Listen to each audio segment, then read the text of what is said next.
Welcome back. It's 3:52. I'm Martin Daubney. This is GB News. Now I'm joined in the studio now by the broadcaster and lawyer Andrew Eborn and the political commentator and trade unionist Andy MacDonald. Welcome to the studio, chaps, my all-male panel, my manel. Let's start with you. Today we've seen another school stabbing, this time in Sheffield. A couple of weeks ago we saw one in Wales. Teenagers taking sharp objects into schools. Is this the beginning of a worrying trend? Well, I think so. You know, over the last 10 years, we've seen a slightly ramping trend of violence in schools, whether it's peer on peer or peer on teacher. And I think we haven't got a government that's taking this seriously, honestly. We've had 5 Home Secretaries in 5 years. Clearly, the government are not taking domestic security safely enough. We need someone, whether it's the police, the regional police forces, regional councils, or the government itself, to take a stand to put into place some policies that will stop this violence in schools. And Andrew Eborn, what might that policy look like? What do we need to do to stamp this out? We need to be incredibly firm on this. I mean, it's absolutely appalling what happens. Every death, every injury is a scandal. And I think the more that we can sort of turn around and address that. What I liked in particular, though, was the quick CCTV footage, for example, with the guy with the sword and how quickly we're capturing those sort of stuff. The police need to respond very, very quickly and very, very firmly, and that will give the message. But Andy, on schools, what does that look like? Metal detectors? They do that in America with guns. I think maybe some level of bag searching where there is a reason to, maybe teachers keeping an eye on social media, potential threats on places like Snapchat or Instagram where students communicate to each other, just being more vigilant and just taking it more seriously on social media, making sure that there is that kind of digital awareness from teachers onto what students are doing. And Andrew Eborn, there is this feeling that we've simply relaxed too much on stop and search. We're not putting people in prison for possession of a knife. And we're going to get much, much tougher, irrespective of the age. Yeah, absolutely. Getting tough, as I say, is key. People got to see. The other thing we need is role models. We need positive role models. All the people at the moment are being preached about hate. And as soon as you sort of turn around and glorify some of these appalling acts, that's where the issue is. There's a wider societal impact, which has to be positive role models. That's what we should encourage. Yeah, Catherine Forster was on the streets of North East London at the site of that stabbing yesterday. Spoke to a wonderful young man with some great ideas. I hope to get him on the show. He's been stabbed in our campaigns against it. The Andys, thank you very much. We'll see you in the next hour. Short and sweet. Coming up in that next hour, we'll bring the latest on that shocking Sheffield school stabbing, as well as the London sword attack yesterday, where a 14-year-old boy tragically died. What exactly is going on? Please keep sending in your says. I'll read out as many as I can before the end of the show. I'm Martin Daubney on GB News, Britain's News Channel. Now it's your weather, and it's Aidan McGibbon.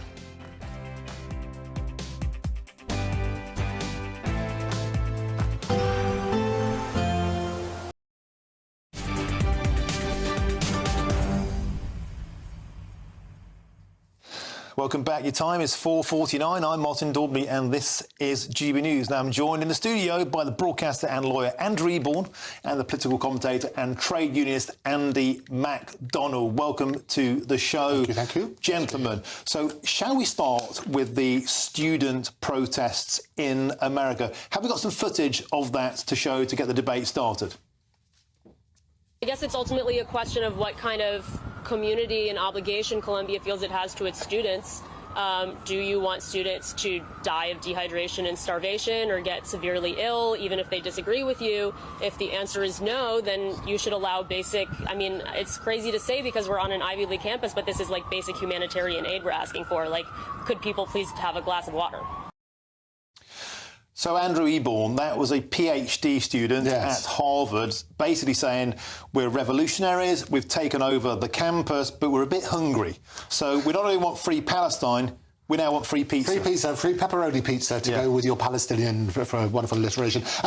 Students have a wonderful, rich history of protests. If you remember all the way back to 1968 with Vietnam, same university in Columbia. The slight difference there is they don't have troops on the ground, and is that sort of side. So absolutely, the right to protest is fundamental to our democratic system. When you're overstepping the mark, however, that's wrong. What you need to do is jaw, not war. That's what you need to look at. And what do you think to these protesters? I mean, they have every right to do it, but some of the scenes we can see here is getting very disruptive inside some of these universities. Andy MacDonald, they were vandalising beautiful, beautiful buildings. Do they have a right to do this, to occupy buildings and to destroy and vandalise them, or are they going too far and losing the room? I mean, I've been on my fair share of protests and demonstrations over the last few years, and I think these scenes are absolutely horrific. You know, the fact that it's getting violent, there's actually Palestinian supporter on Palestinian supporter violence as well. It's not just against the police or against counter-protests. There's infighting there. It's a complete mess. There's no organisation amongst them. They've gone and occupied this building in Columbia University. They just look like mugs to most people, honestly. People are going, what are they doing, man? You know, you've got this posh university, go and do your degree, and then you can change the world once you're a big diplomat or something like that. And what's been interesting is that they sent in, was it 200 or 300 riot police to deal with this? They sent in the Bother Boys. They made a bunch of arrests. They got you can see there, they're sending in the riot cops. Do you think, Mr. Eborn, it's time for us to get similarly tough in the UK? We have these protests on our streets every Saturday. We seem to have a style of policing very different to what we're seeing here. Well, Mr. Daubney, I think, Mr. Eborn, I love it.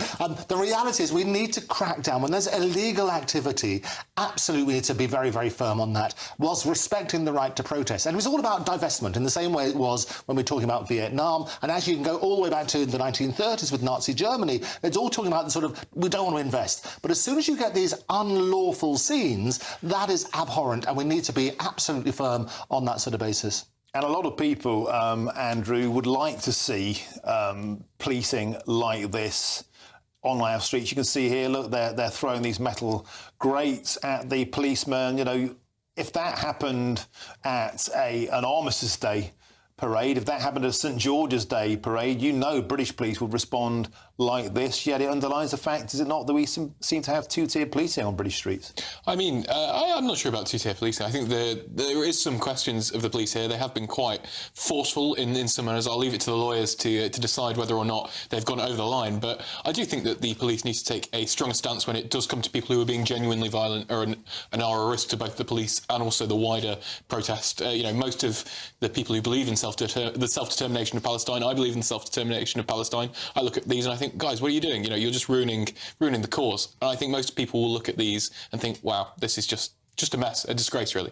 But a lot of Americans have been watching this, Andrew Eborn, and saying, about time. You know, they're happy the police are going in and getting the job done and ending what they see as a wave of entitled windbags who are causing damage and not speaking the mindset of the vast majority of ordinary tax-paying Americans. Yeah, I think absolutely, as I say, the fundamental right to protest is that, but when you overstep the mark and get into illegal activity, that's completely wrong. And the biggest difference, well, two main differences between what's about this particular protest and 1968 about Vietnam, as I say, there are no boots on the ground in Gaza, they don't have that. And the American college students aren't facing the draft, which is what happened in 1968. So you need to have a look about that sort of side. And you've got to ask, are they actually getting their message across? By doing these illegal activities, I actually think you're basically getting people against you as a result of it.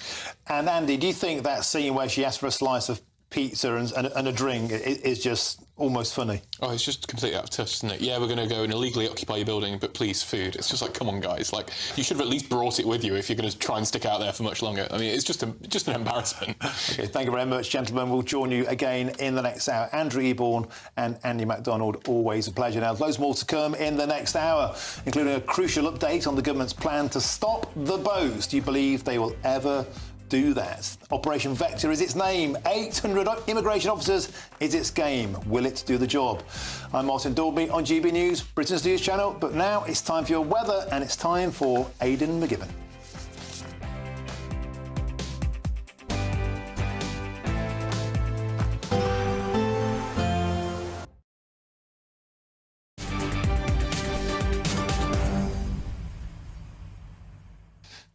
Welcome back. It's 5:47, the final furlong. This is Martin Daubney on GB News. I'm joined in the studio by my double panel, broadcaster and lawyer Andrew Eborn and the political commentator and trade unionist Andy MacDonald. Gents, welcome back. Let's kick off with a debate about slavery. We had it on the show earlier. A new book has come out saying Britain didn't profit from slavery. In fact, it was a massive tax burden, while, of course, pointing out it was a terrible thing for the nations impacted in the old colony. But this surely knocks the idea of reparations into the long grass. If so few people benefited benefited from it. Why should everybody have to repay that bill? It's fascinating. I was talking to Christian, the author, about this in the wonderful green room we have here at GB Towers. And the reality is that what he was saying is only contributed about 3% to the economy, but the cost of it was more than 3%. So he thought the profit was net zero. That doesn't change the fact that it was abhorrent, and that's the reason people are repairing. They're not saying this is how much we got as a result of it. They're turning around and saying it was abhorrent. Yeah, and Andy, what struck me as fascinating about this, it's such a tiny minority of very wealthy families, often who were the landed gentry, the ruling class of the time, mostly benefited. You represent trade unions, you represent ordinary working class working people. Why now should people who had no involvement and certainly no profit have to foot the bill? Well, I completely disagree with the idea of reparations. I think it's very silly. I think it sets a very dangerous precedent for many oppressed groups over time. Most ethnic groups have been oppressed by some ethnic group over the last, 5 centuries, however long. I think it's a very silly precedent to start. But I do look at this research and I think, what is the point?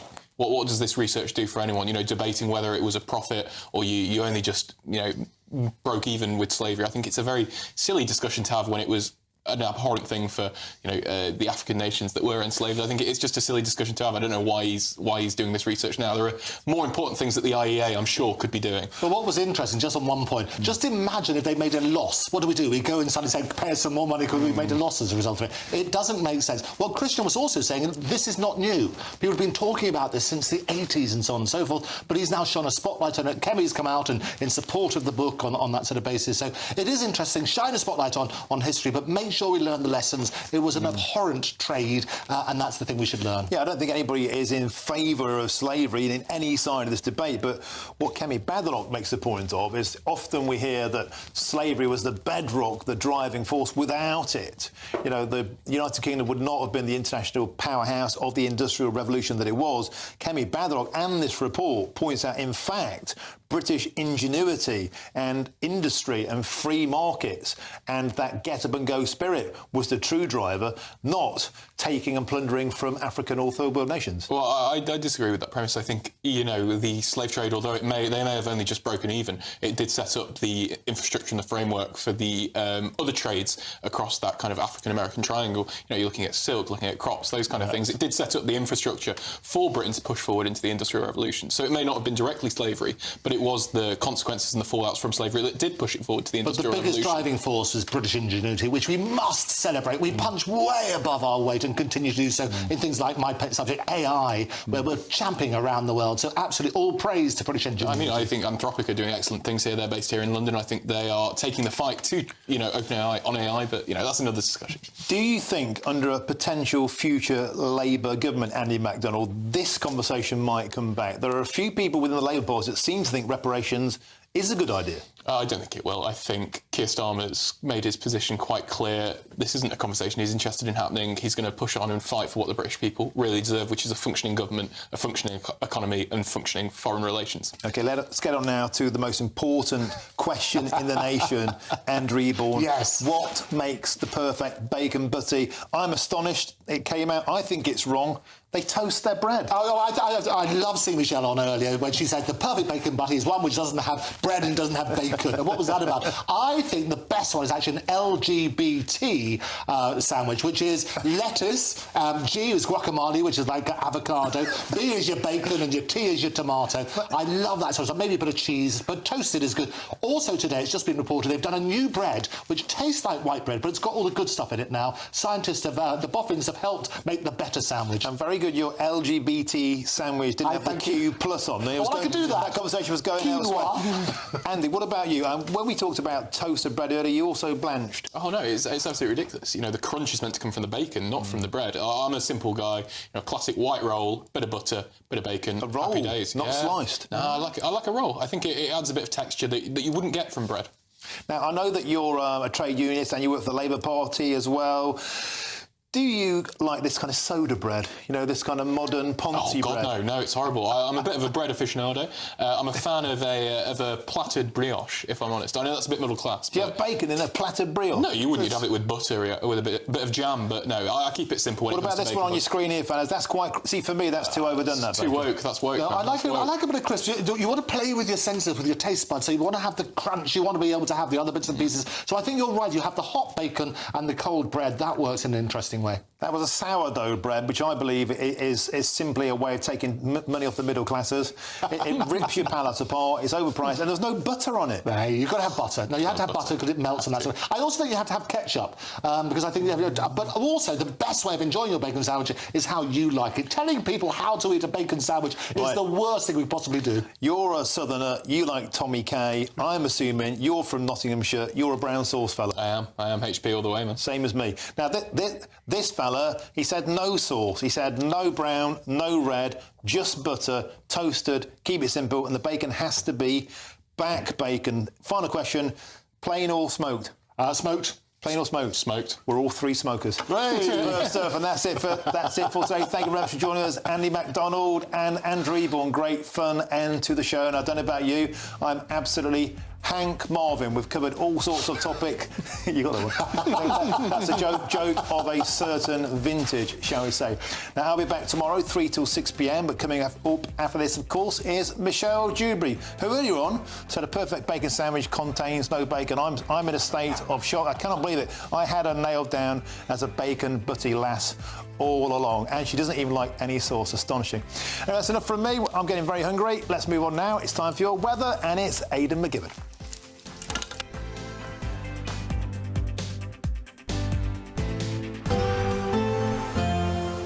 A brighter outlook with Box Solar, sponsors of weather on GB News.